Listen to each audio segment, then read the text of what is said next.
Ladies and gentlemen, boys and girls, welcome back to another episode of Talking Halos. I'm your host today, Jared Timms, and I am joined alongside my co-host, my partner in crime, Nate Green. Nate, it's been a minute. Though It we talk every has. day. How you doing? Yeah, it's been a while since we've been back on, so good to be back. Good to be here. Absolutely, guys. Sit back, relax, grab a beer. I don't know, just kidding. Grab a Water. drink and enjoy a little bit of baseball talk here. Super excited to talk some. I think we're just going to kind of go for a little baseball talk in general today. Nothing too crazy. I know, again, Angels still struggling, and we will maybe talk about that a little bit. And by the way, getting close to 4th of July here, just heard some fireworks go off outside. So there could be that. There could be dogs barking. I don't know. We'll get it going, though. We're going to get it going here. So as always, thank you all so much for listening to this podcast here at Talking Halos, again, making us the best podcast out there, best Angels podcast out there. I really do believe it. Again, we're going to stay a little more consistent here with this side of things. I know life gets a little busy. Yeah, let's get this show going Blue here. wire, blue wire, blue wire. I wasn't going to mention Blue. Actually, I was going to go pitching ninja today. No, I'm just kidding. Not a sponsor, though. If you do want to sponsor it, pitching ninja, that'd be cool with me. But yeah, let's go ahead and talk a little bit of Angels baseball. Nate, I think if we were GMs, we'd be doing this a little bit different, though. I don't know. So there's two sides of this. I think you and I would do it even a little different from each other, but keep going. Yes, no, but I think there are two sides of this. There is the Right way and the way we've been doing things, but keep going. Yes. But there is does Perry have full control of this team is the first question, and how much of an influence does Artie actually have on this team right now? So let's go with the first one. Does Perry have full control of this team? Absolutely. If Perry didn't have full control of this team, Joe Madden would still be managing. I truly believe it, because that is an Artie guy. Artie wanted to bring him back. He wanted to bring, especially to do it before the World Series ceremony. That's terrible. He needed to be there for that. That's something that would have been special, to have your manager, who is a part of that team, be there. So I think if Artie had some sort of control, no way Joe's gone. No. And I'm not saying Joe should be here or not. It doesn't matter to me either way, but that's just an easy way for me to say that Perry is in control. Yeah, absolutely. I 100% agree with you there. And the fact that Phil Nevin took over, assuming that Phil Nevin was more so of a Joe Madden hire rather than a no, that was a Perry hire. That was a Perry hire. It was. I truly believe that was a Perry hire. Joe had his guys that he wanted to bring in. He's the guy who brought in Benji Gill. He's the guy. Yep. The type of guys that came in, Matt Wise, Benji Gill, those are all Joe Madden guys, because those are the guys he had coached in the past, or he had coached with in the past. Brian Butterfield, guys like that. Those are Joe Madden guys. Joe Madden had never had any conversation with Phil Nevin. Maybe once, obviously they've had conversations, but I don't think there was any time where they'd been on the same staff together or the same team together. And I feel like that's a big theme with Joe Madden. He likes familiar people. And I think when you look at coaching in general, it's all about who you know, not necessarily what you know. And that's a big deal to Joe Madden, about who does he know? And I don't think Phil Nevin was top of that list for him. That's fair. And I agree with that. That leads us into kind of an interesting conversation as well of who's the next manager going to be. Because you think about it, and we just mentioned right now, right? Joe Madden's guys are going to be gone, right? So I've got to assume that probably Wise goes this offseason. Reed probably gone. Reed goes, and not because they've done any type of job, whether it's good or bad, but only because Perry wants his own guys. Though Jeremy Reed could stay because he's done some good things. I'd say, it's kind of like that Sean Wooten effect. I don't think anybody really knew that Sean Wooten was doing stuff, but Sean Wooten was actually the guy behind Shohei Ohtani, the guy behind Cole Calhoun swing changes, little things like that. Sean Wooten was doing. I don't think he's with the organization anymore, but yeah, Sean Wooten was really, really big into it for a little while, which was which was really cool to see. And he was out in Arizona doing Yeah, surgery. I don't think that Perry is going to say he'll hire his new manager and say who do we want in this room, Mhm. not who do I want in this room, and not oh we got to keep this guy because he was already in the room. And the Angels seem to be pretty good with that, where they don't force um, coaches on managers typically. Obviously, this year was a little bit different with the bench coach and some other things, possibly the third base coach. But um, you look at other teams and you see like Glenn Hoffman. Glenn Hoffman survived 5, 6, 7 different managers in San Diego. Like that was one of the most impressive things. That Yeah. typically doesn't happen in baseball, and that doesn't really happen in Anaheim either. So I would expect a full coaching staff makeover. One or two guys might get carried over, but for the most part, I think you're going to get a big um, shakeup in the coaching staff. Yeah, and I couldn't even imagine who it might be. I mean, you can look at somebody who was maybe a bench coach in Milwaukee, whoever that is, under Craig Counsell, because I know they've done some pretty good things. The Angels have brought in a lot of guys from Milwaukee. You can go ahead and look at a possible bench coach, third base coach um, in St. Atlanta. Louis or Atlanta as well. Yes, or a Yeah, AAA coach or something like that. Yeah, you that's what I mentioned would think. Atlanta, and a lot of people are going to ask, will the Angels hire a veteran manager? Because Ron Washington's name will be mentioned a lot if you mention Atlanta and a veteran manager. And I mean, I wouldn't be opposed to that. He would be, I think he does a really good job if he can, And control. you've kind of just sold it for me there as well, because Ron Washington is the man behind Marcus Simeon in Oakland, and I am He's the man in a behind sense, every good infield. and that's what Ozzy, the Angels need. Dansby, Yeah, all the good infielders. It's all Ron. It's Freddie Freeman. It's Austin Riley. It's Dansby Swanson. defensive wise, Marcus. by the way. Yeah, It's Marcus Simeon. Well, and his team score runs. Like he's been third base coach. He's been bench coach. He's been first base coach. His team score runs. yeah. Even the Rangers when he was the manager, those teams mashed. Can you Like imagine? Can you all imagine? his teams do is play really good defense and mash. Can you They don't imagine pitch. like? Can you imagine like what was it? Probably like 12-year-old us, 13-year-old us, thinking like, oh, in 10, 12, 14 years, Ron Washington's going to be the manager of the Angels, knowing that he is absolutely whooping the Angels' butts every time he comes into town as a Texas Ranger. Maybe that wasn't 10 years. Maybe it was probably about 10 years ago now when he was the manager in Texas. But that's really weird to think that, Yeah. like, but I don't think I'm that's the answer. I mean, I I'd don't think love so. that to be the answer. I think it's going to be more of a new school thinking rather than old school. Not that Ron Washington doesn't think a little bit new school, but I think it's going to be more of a fresh face, somebody who hasn't managed before. And you know who? Well, who I want really bad, who I don't think got a fair shake. I can't remember his name right now. I can see his face. Who was down in San Diego? Just got fired. He's right before this. I can't remember what his name is. You can see his face though, right? Yeah. Well, Yeah, there's Andy Green. Andy Green's who I'm thinking of. I can't believe I forgot his name. I love Yeah. Andy Green. I thought Andy Green at one point was one of the best managers in baseball that didn't get the love. Like I feel like San Diego just produces good managers. Dave Roberts, by the way. Look at Mike that. Weird. Schilt could Yeah, be an Mike. interesting guy as Yeah. well. Who he said he'd be willing to get back into the managing game. So there's going to be a lot of interesting pieces, a lot of interesting managers. And we didn't even talk about who I'm sure all Angel fans would love to see as the next manager. I Darren don't think Erstad. that's exactly who I was going to. Thank you for that. I don't think he will be the answer, but I would love to see him. I mean, when you got to hear him talk during the 2002 game, like the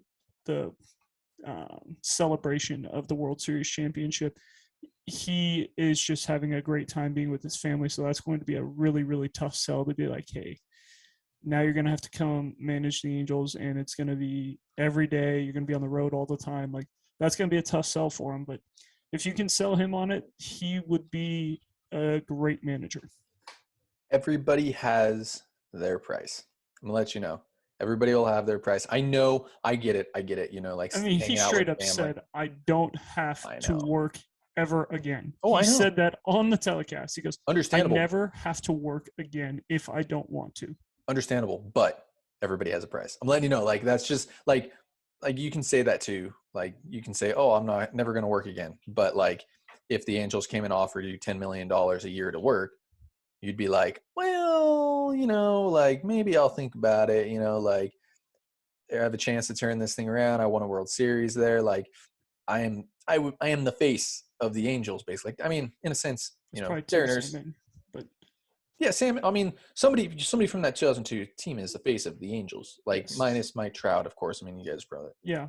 Mike Trout, but like 2002 team, it's face of the Angels. You bring Erstad back, it's kind of like that Joe Madden. Like it's a big reunion. Everybody loves you until things happen. But Until of things course, go we won't down. go there because you never know. But yeah, I don't know, man. I don't know. It'll be interesting to see. One We got other some time to guy talk I about. just wanted to bring up just because Jared and I were talking about it off the record. Again, don't think he will get the job, but I just have to shout out Reggie Willits for the job he has done this year. Reggie Willits played with the Angels for a little bit, then was a first base coach for the Yankees. Last minute, maybe a month or two before the season, decided that it was best for him and his family to move back to Oklahoma, where he grew up and where he went to school, and be a volunteer coach there.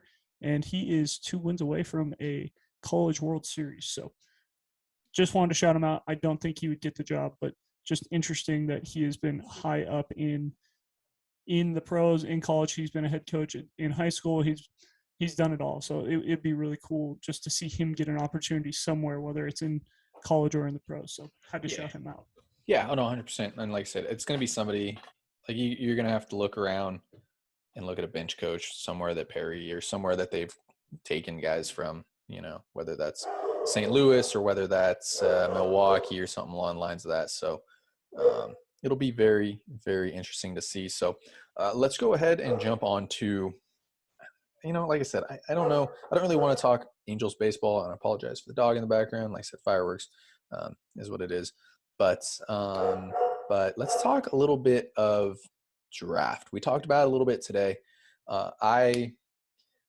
I've been digging in a little bit deeper here. I love the draft. I think you do too. We both kind of differ in a sense. I don't think we're really gonna. We can discuss a little bit of Angels draft action, but I also want to discuss kind of like these top picks as well because I think it's going to be really, really interesting what happens here.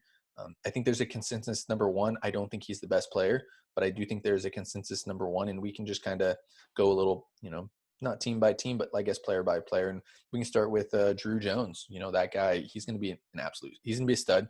I do worry about the hitting. I'm just going to throw that out there right now. But everything else, makeup, he lived in a clubhouse for his entire life, so there is that. There is something to be said about that. And I worry He's the about the speed. safest pick He's in the safe. first round. He He is the safest pick. He will be a major leaguer, which I know is Jared's favorite quote. He's a major leaguer, whatever. Major leaguer. He will be an excellent defender. He'll be able to defend wherever you put him. If you put him at shortstop, he's going to play center field, but he can play shortstop. He can play all three outfield spots. He's not going to, but he can pitch. Yes. So he's the safest pick. I think he goes 1-1 just because he's safe. If you want to venture out and go high risk, high reward, there's a couple other options, but I think Drew Jones is the safest pick in this draft. Absolutely, absolutely. And the way that I order this off right now is going to be the way that, like, I have them ranked. So my number 2 guy is actually Jackson Holiday. If you recognize the last name, yep, that's Matt Holiday's son. So you go Andrew Jones's son, and then you go Matt Holiday's son. Super cool, super interesting. I think Jackson Holiday has a chance to be Bobby Witt-like, to be honest. Yes. I don't know if you feel that, but I definitely feel that. Like he is pretty safe of a pick too, in a sense. I know we're going to talk a lot of high school guys here, a lot of prep kids, but man, dude, Jackson Holiday he's going to be something else too. I don't know if you have anything. I was just going to say, of course, he's committed to Oklahoma State. That's going to be, you're going to have to take him early.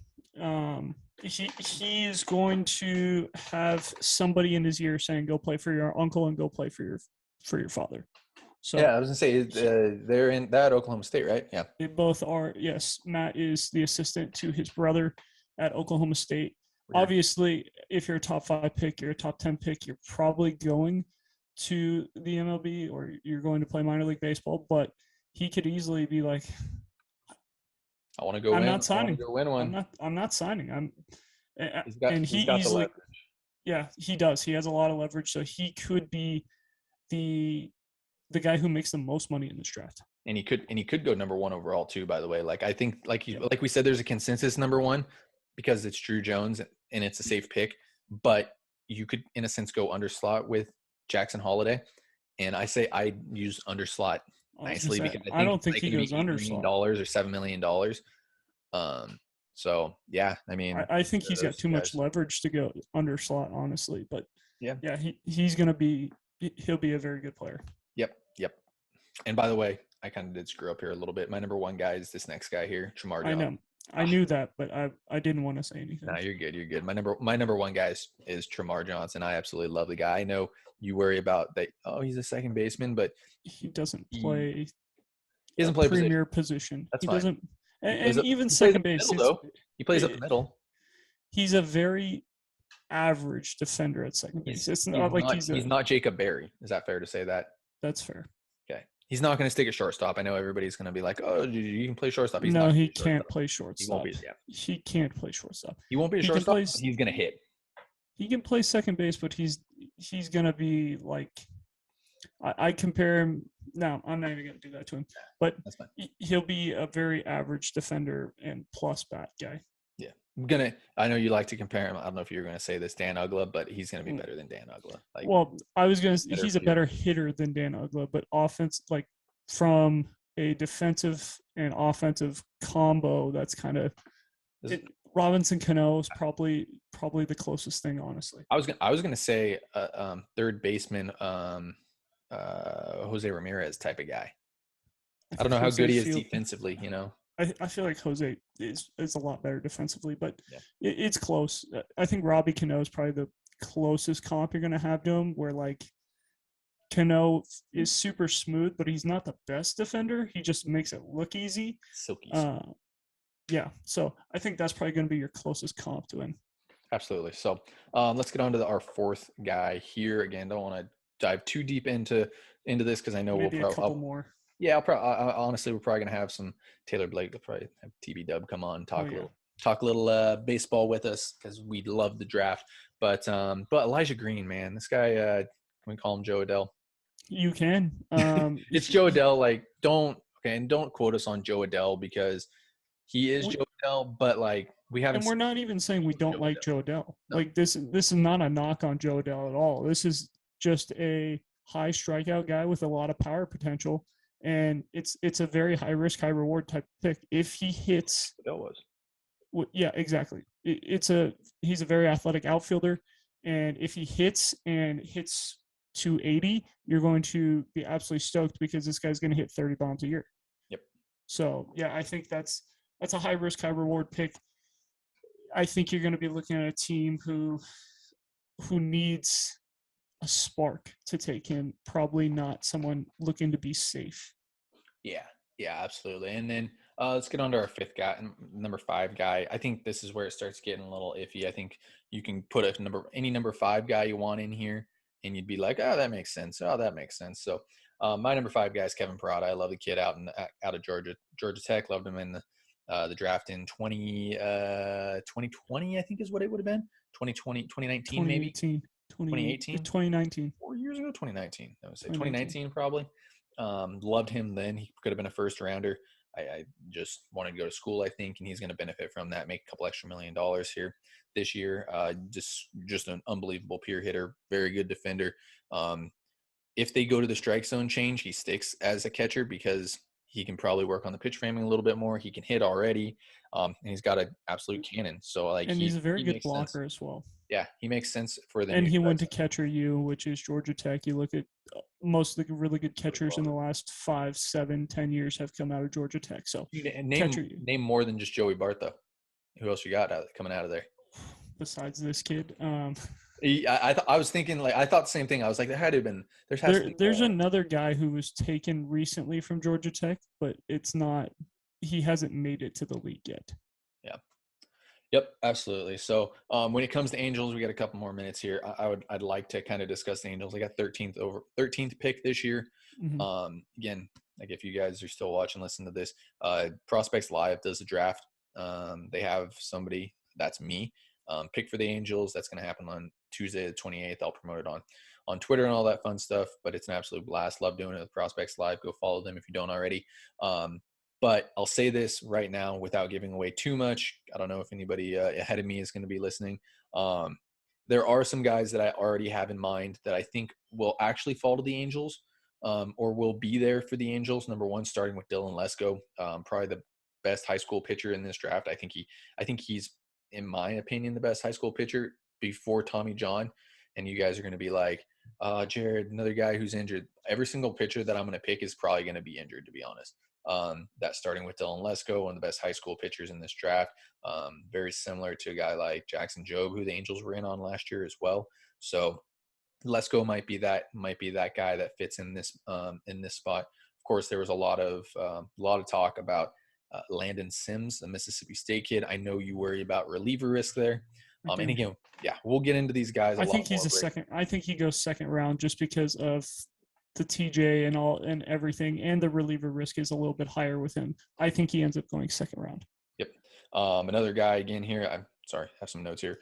Connor Prelip, like him again. There's that reliever risk there as well. Lefty, another guy who has Tommy John. Weird that I'm naming all these guys off, but you gotta kind of maybe take that approach this year and kind of see if you can get somebody under the radar like this. If Les goes there, it wouldn't surprise me by any means if the Angels went that way. And last but not least, for me at least, I like him. If you're going to go a catching route, Logan. I was going to say Logan Thomas. That's not who it is. It's not that. It is not. That's not exactly who I was thinking of. Oh, I got to find it. Logan Tanner. Logan Thomas, the tight end. Logan Tanner. I really like the kid a lot. Going to be a good hitter. Kind of fits that mold of if they get rid of the strike zone type of thing. You know, he's a good, not a great pitch framer, but can do a job. Good caller, good game caller, good leader, can hit. So I know the Angels haven't had a lot of luck with the catching spot, though. Taylor Ward hasn't been too bad this year as a first rounder that they took as a catcher. So Yeah, but they don't draft catchers that stick at catcher. So yeah, that's going to be the one issue with Susac as well as he's huge. 6'4", 205. That's going to be something where people are going to be like, oh, is he going to stick at catcher? Is he going to move? Hopefully. But he's pretty good behind the dish. Not elite, but he's going to be fine. So there's a bunch of catchers in this. There's a bunch of young pitching and a bunch of injured pitching. So you're going to see a lot of position players, I think, in this draft, at least in the first round. Second round, you're going to see a lot more of the injured guys go, and more college arms go in the second or third round as well, I think. And absolutely. there have been some unbelievable guys in the College World Series who have been outstanding, and some of those guys are going to be day two picks, second, third, fourth, fifth rounders. And I feel like this draft is very deep. There's going to be a lot of room for the Angels to help their farm system get better. So really looking forward to this draft. Absolutely. And go ahead and finish this sentence for me here. Actually, no, it won't work. I was just going to say, because we're going to release this on Monday and we're doing this on Saturday. So I was going to tell you to finish this sentence. Congratulations to the 2022 College World Series champion. Ole Miss Rebels. All right. I like it. Like I said, I'm cool with it either way. Doesn't bother me. There aren't any teams that really matter to me. I just like watching baseball. So I'll agree with you on that one. So Nate, you got any final thoughts before we let everybody go? Go watch minor league baseball. Go watch the Angels farm system. That's my thought. Go watch the Angels farm system. Rock City Trash Pandas are like 15 games above 500. Go watch them. They're a fun team. Hopefully the Angels get back to 500 sometime. Dude, they got an easy stretch down the road. They're gonna fight. We will talk about this in a couple days or something like that. The Angels are gonna like win a couple games, rattle off a couple games, and it's gonna get everybody excited. You know how the Angels are. And right around July, and it's gonna be like, well, what did the Angels go get? We need to go. Do you go get They're going to a stand reliever? Blah pat. blah blah. Yeah, They'll stand pat, or they'll get like a backup utility infielder, and it'll be like, oh, we got better. And they'll end up outside the playoffs by like 5-7 games. Yeah. We'll look back at it in September and be like, I wish you would have traded everybody on those 1-year contracts, but for a future conversation for sure. So guys, as always, thank you all so much for listening to this podcast here, Talking Halos, and watching us on YouTube. If you could subscribe wherever you are listening and watching, you can go ahead and follow us on all our social medias. I promise we will be more active on there. Shout out to somebody, I'm not going to say who it is yet. We'll get him on the show. He's going to be running some social media for us. Absolutely love him for it. So guys, as always, you can follow myself on Twitter, Jared_Timms. You can follow Nate at NateGreen34. And guys, thank you so much for listening and have a great rest of your day.